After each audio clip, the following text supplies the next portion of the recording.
Hello viewers, সবাই কেমন আছেন? আশা করি সবাই ভালো আছেন। আজকে আপনাদেরকে দেখাবো বাইকের টিউবলেস টায়ারগুলোতে কিভাবে জেল ইনস্টল করা হয় এবং কি মোটামুটি আমরা একটি ভালো মানের জেল ব্যবহার করে আপনাদেরকে দেখাচ্ছি।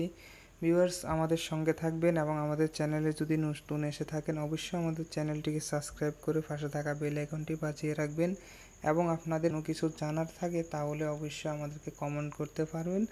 আমরা নিশ্চয়ই আপনাদেরকে চেষ্টা করব কমেন্টের উত্তর দেওয়ার জন্য। ভিউয়ার্স, তাহলে দেখতে থাকুন আমাদের ভিডিওটি এবং কি সঙ্গে থাকুন।